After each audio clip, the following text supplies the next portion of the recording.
ಪ್ರಿಯ ವಿದ್ಯಾರ್ಥಿಗಳೇ, ಮಾಸ್ಟರ್ ಮೈಂಡ್ಗೆ ಸ್ವಾಗತ. ನಾನು ಆಯಿಷಾ. ಇಂದು ನಾವು ವರ್ಷದ ಪ್ರಮುಖ ದಿನಾಚರಣೆಗಳ ಭಾಗ 3ರಲ್ಲಿ ಕೆಲವೊಂದು ಪ್ರಶ್ನೆಗಳನ್ನು ಕಲಿಲಿಕ್ಕೆ ಹೋಗ್ತಾ ಇದ್ದೀವಿ. ಈ ಕೆಲವೊಂದು ಪ್ರಶ್ನೆಗಳ ಮೂಲಕ ಅದಕ್ಕೆ ಸಂಬಂಧಿಸಿದಂತಹ ಇತರ ಮಾಹಿತಿಗಳನ್ನು ಕಲಿತಾ ಹೋಗೋದು ನಮ್ಮ ಯಾವತ್ತಿನ ಒಂದು ಥೀಮ್ನ ಭಾಗವಾಗಿ ಇವತ್ತು ನಾವು ಅದನ್ನೇ ಫಾಲೋ ಮಾಡ್ತಾ ಇದ್ದೀವಿ. ನಮ್ಮ ಇಂದಿನ ಈ ಕಂತಿನ ಪ್ರಥಮ ಪ್ರಶ್ನೆ: ರಾಷ್ಟ್ರೀಯ ಹೆಣ್ಣು ಮಕ್ಕಳ ದಿನಾಚರಣೆಗೆ ಸಂಬಂಧಿಸಿದಂತೆ ಈ ಕೆಳಗಿನ ಹೇಳಿಕೆಗಳನ್ನು ಪರಿಗಣಿಸಿ. ಹೇಳಿಕೆ ಎ: ದೇಶದಲ್ಲಿ ಪ್ರತಿ ವರ್ಷ ಜನವರಿ 24ರಂದು ರಾಷ್ಟ್ರೀಯ ಹೆಣ್ಣು ಮಕ್ಕಳ ದಿನವನ್ನು ಆಚರಿಸಲಾಗುತ್ತದೆ. ಹೇಳಿಕೆ ಬಿ: ರಾಷ್ಟ್ರೀಯ ಹೆಣ್ಣು ಮಕ್ಕಳ ದಿನವನ್ನು ಮಹಿಳಾ ಮತ್ತು ಮಕ್ಕಳ ಅಭಿವೃದ್ಧಿ ಸಚಿವಾಲಯವು ಪ್ರಾರಂಭಿಸಿದೆ.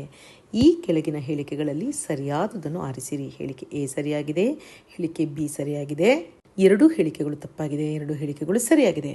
ಸರಿಯಾದ ಉತ್ತರ 2 ಹೇಳಿಕೆಗಳು ಸರಿಯಾಗಿವೆ. ಯಾಕಂತ ಹೇಳಿದರೆ ಪ್ರತಿ ವರ್ಷ ಜನವರಿ 24ರಂದು ರಾಷ್ಟ್ರೀಯ ಹೆಣ್ಣು ಮಕ್ಕಳ ದಿನವನ್ನು ಆಚರಿಸಲಾಗ್ತದೆ. ಹಾಗೆಯೇ ರಾಷ್ಟ್ರೀಯ ಹೆಣ್ಣು ಮಕ್ಕಳ ದಿನವನ್ನು ಮಹಿಳಾ ಮತ್ತು ಮಕ್ಕಳ ಅಭಿವೃದ್ಧಿ ಸಚಿವಾಲಯವೇ ಪ್ರಾರಂಭಿಸಿದೆ. ಈ ನಿಟ್ಟಿನಲ್ಲಿ ಹೆಚ್ಚಿನ ಮಾಹಿತಿಯನ್ನು ನೋಡೋಣ.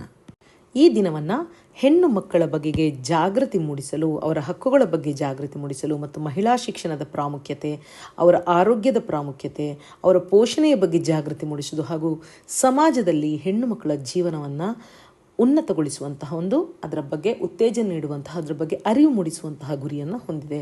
ಯಾಕೆ ಹೆಣ್ಣು ಮಕ್ಕಳ ಪ್ರಗತಿ ಆಗಬೇಕು, ಏನು ಉದ್ದೇಶ? ಯಾಕೆ ಅಂತ ಹೇಳಿದರೆ ನಿಮಗೊಂದು ಕೋಟ್ ಮೂಲಕ ನಾನು ಹೇಳ್ತೀನಿ. ಜಗತ್ತಿನ ಪ್ರಮುಖ ಒಬ್ಬ ತತ್ವಶಾಸ್ತ್ರಜ್ಞನಾದ ಕಾರ್ಲ್ ಮಾರ್ಕ್ಸ್ ಹೇಳುತ್ತಾನೆ, ಯಾವುದೇ ಒಂದು ಸಮುದಾಯವಾಗಿರಲಿ ಸಮಾಜವಾಗಿರಲಿ ತನ್ನ ಅರ್ಧದಷ್ಟಿರುವಂತಹ ಹೆಣ್ಣು ಮಕ್ಕಳನ್ನು ಹೇಗೆ ನಡೆಸಿಕೊಳ್ಳುತ್ತದೆ ಎನ್ನುವುದರ ಮೇಲೆ ಅದರ ಒಂದು ಅಭಿವೃದ್ಧಿಯನ್ನು ಅಳೆಯಬಹುದು. ಹಾಗೆ ನಮ್ಮ ದೇಶದಲ್ಲಿ ಆಗಲಿ, ನಮ್ಮ ರಾಜ್ಯದಲ್ಲಿ ಎಲ್ಲೇ ಆಗಲಿ ಮಹಿಳೆಯರು ಹೇಗೆ ಇದ್ದಾರೆ, ಎಲ್ಲ ಬಿಡಿ, ನಮ್ಮ ಕುಟುಂಬಗಳಲ್ಲಿ ಕೂಡ, ನಿಮ್ಮ ಮನೆಗಳಲ್ಲಿ ಮಹಿಳೆಯರು ಯಾವ ರೀತಿಯ ಲೈಫ್ ಸ್ಟೈಲನ್ನು ಲೀಡ್ ಮಾಡ್ತಾ ಇದ್ದಾರೆ ಅನ್ನೋದರ ಮೇಲೆ ನಿಮ್ಮ ಮನೆಗಳು, ನಮ್ಮ ಮನೆಗಳು ಯಾವ ರೀತಿಯ ಒಂದು ಹಂತದಲ್ಲಿದೆ ಅನ್ನೋದನ್ನು ಒಬ್ಸರ್ವ್ ಮಾಡ್ಬೋದು ಅನ್ನುವಂಥದ್ದು ಕಾರ್ಲ್ ಮಾರ್ಕ್ಸ್ ಹೇಳಿರುವಂತಹ ಮಾತು. ಇದು ಈ ರಾಷ್ಟ್ರೀಯ ಹೆಣ್ಣು ಮಕ್ಕಳ ದಿನವನ್ನು 2008ರಿಂದ ಪ್ರಾರಂಭಿಸಲಾಗಿದೆ. 2008ರಿಂದ ಮಹಿಳಾ ಮತ್ತು ಮಕ್ಕಳ ಅಭಿವೃದ್ಧಿ ಸಚಿವಾಲಯವು ಪ್ರಾರಂಭಿಸಿತು.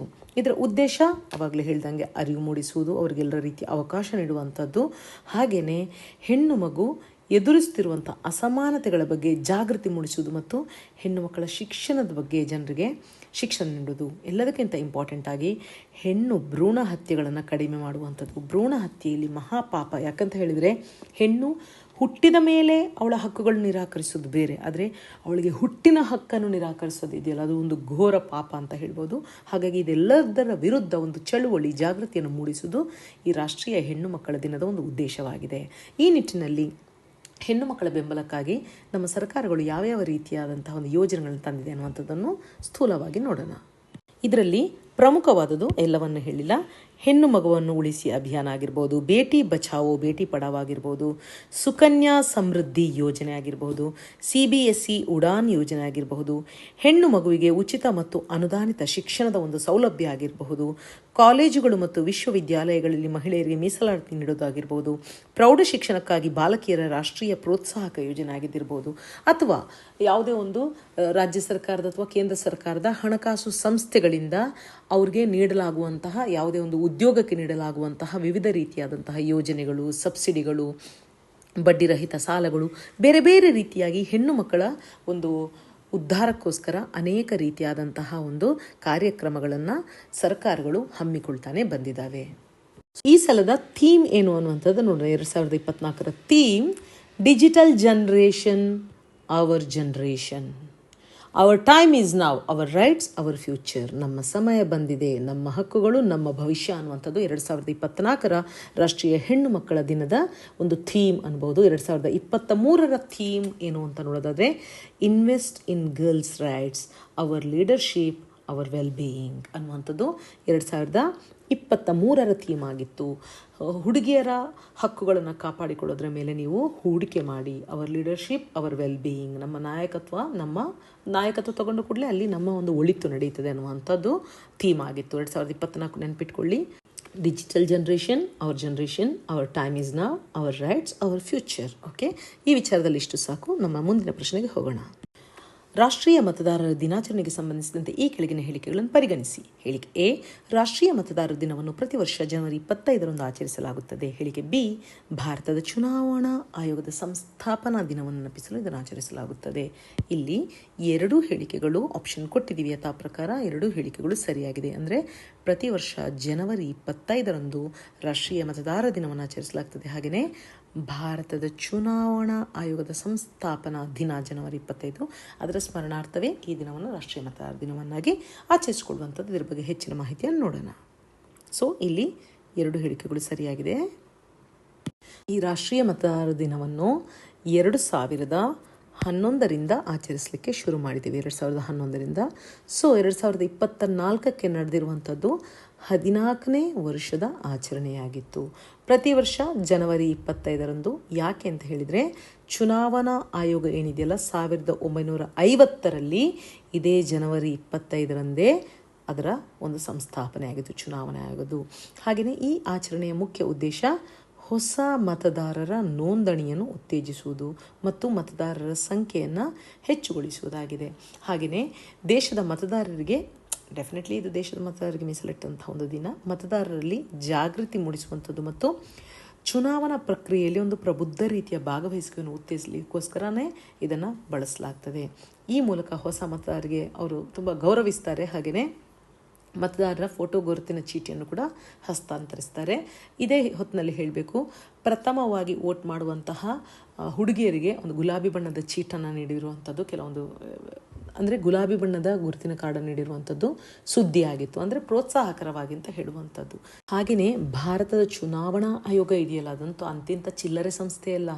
ಅದು ನಿರ್ವಹಿಸ್ತಿರುವಂತಹ ಅದರ ಕಾರ್ಯನಿರ್ವಹಣೆ ಇದೆಯಲ್ಲ, ಒಂದು ದೇಶದ ಇಷ್ಟೊಂದು 130-140 ಕೋಟಿ ಜನರನ್ನು ಒಳಗೊಂಡುಕೊಂಡು ಒಂದು ಚುನಾವಣೆ ಮಾಡುವಂಥ ಒಂದು ದೈತ್ಯವಾದಂಥ ಒಂದು ಕಾರ್ಯಕ್ರಮ ಇದೆಯಲ್ಲ, ಅದು ಹೇಗೆ ಮಾಡುತ್ತೆ ಇಷ್ಟು ಅಚ್ಚುಕಟ್ಟಾಗಿ ಅಂತ ನೋಡ್ಕೊಳ್ಳೋದಕ್ಕೆ, ಅದರ ಬಗ್ಗೆ ಸಂಶೋಧನೆ ಮಾಡೋದಕ್ಕೆ ವಿದೇಶಗಳ ಪೊಲಿಟಿಕಲ್ ಸ್ಟೂಡೆಂಟ್ಸ್ಗಳೆಲ್ಲ ಸಂಶೋಧನೆಗೋಸ್ಕರ ಬರ್ತಾರೆ ಅನ್ನುವಂಥ ಮಾಹಿತಿಗಳನ್ನು ಕೂಡ ನಾವು ಮಾಧ್ಯಮಗಳಲ್ಲಿ ಈ ಬಗ್ಗೆ ಓದ್ಕೊಂಡಿದ್ವಿ.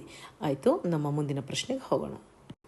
ವಿಶ್ವಸಂಸ್ಥೆಯು ಜಾಗತಿಕವಾಗಿ ದ್ವಿದಳ ಧಾನ್ಯಗಳ ಬಗ್ಗೆ ಜಾಗೃತಿ ಮೂಡಿಸಲು ದ್ವಿದಳ ಧಾನ್ಯ ದಿನವನ್ನು ಆಚರಿಸಲು ನಿರ್ಧಾರ ತೆಗೆದುಕೊಂಡಿದ್ದು. ಇದಕ್ಕೆ ಸಂಬಂಧಿಸಿದಂತೆ ಈ ಕೆಳಗಿನ ಹೇಳಿಕೆಯನ್ನು ಪರಿಗಣಿಸಿ.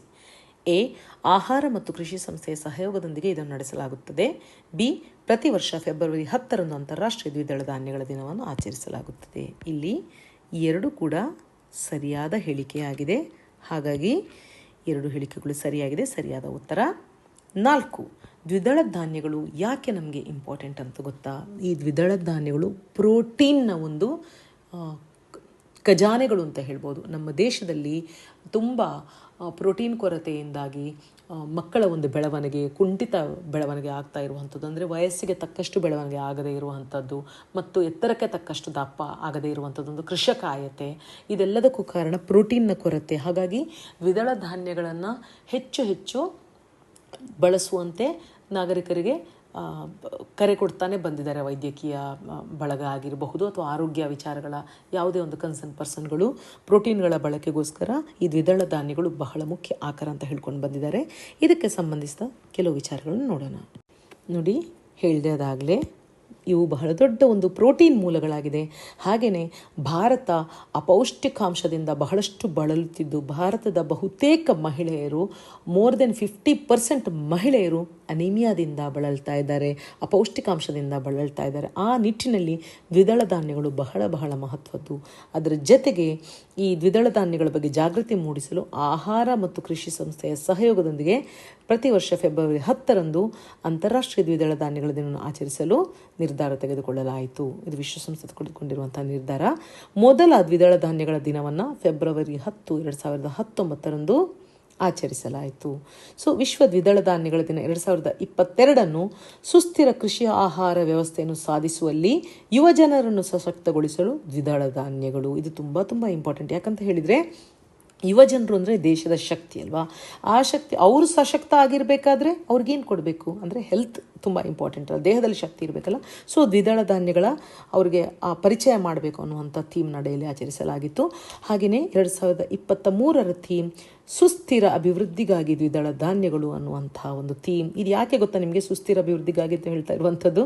ಯಾಕೆಂದರೆ ಅದು ಮನುಷ್ಯರಿಗೆ ಮಾತ್ರ ಮುಖ್ಯವಲ್ಲ. ಈ ಬೇಳೆಕಾಳುಗಳ ಬೆಳೆಗಳು ಏನಿದೆಯಲ್ಲ, ದ್ವಿದಳ ಧಾನ್ಯಗಳ ಬೆಳವಣಿಗೆಗಳು, ಅದು ಮಣ್ಣಿಗೂ ಕೂಡ ತುಂಬ ಮುಖ್ಯ. ಬರೀ ಮನುಷ್ಯರಿಗೆ ಮಾತ್ರ ಅಲ್ಲ, ಉಳಿದ ಬೆಳೆಗಳನ್ನು ಬೆಳೀಲಿಕ್ಕೆ ಭೂಮಿಗೂ ತುಂಬ ಒಳ್ಳೆಯದು. ಆ ಕಾರಣದಿಂದ ಸುಸ್ಥಿರ ಅಭಿವೃದ್ಧಿಗೋಸ್ಕರ ಅಂತ 2023ರ ಥೀಮ್ ಇತ್ತು. 2024ಕ್ಕೆ ನೇರವಾಗಿ ಎಕ್ಸ್ಪ್ಲಿಸಿಟಾಗಿ ಹೇಳಿಬಿಟ್ಟಿದ್ದಾರೆ ಅವರ ಘೋಷಣೆಯಲ್ಲಿ. ದ್ವಿದಳ ಧಾನ್ಯಗಳು ಮಣ್ಣು ಮತ್ತು ಜನರನ್ನು ಪೊರೆಯುತ್ತದೆ. 2023ರಲ್ಲಿ ಸೂಚ್ಯವಾಗಿ ಹೇಳಿರಂತಹ ಸ್ಲೋಗನ್ 2024ಕ್ಕೆ ವ್ಯಾಚ್ಯವಾಗಿ ಸ್ಪಷ್ಟವಾಗಿ ಹೇಳಿಕೊಂಡಿದೆ. ಸೊ ಇವತ್ತಿನ ನಮ್ಮ ಈ ವಿಡಿಯೋದಲ್ಲಿ 3 ಪ್ರಮುಖ ವಿಚಾರಗಳನ್ನು ತೆಗೆದುಕೊಂಡು ಅದರ ಸುತ್ತ ಹಲವಾರು ವಿಚಾರಗಳ ಅಂಶಗಳತ್ತ ಗಮನ ಹರಿಸಿದ್ದೀವಿ. ಸೊ ನಾಳೆ ಮತ್ತಷ್ಟು ವಿವರಗಳೊಂದಿಗೆ ನಿಮ್ಮ ಮುಂದೆ ಬರಲಿದ್ದೇವೆ. ಅಲ್ಲಿವರೆಗೂ ಧನ್ಯವಾದ, ನಮಸ್ಕಾರ.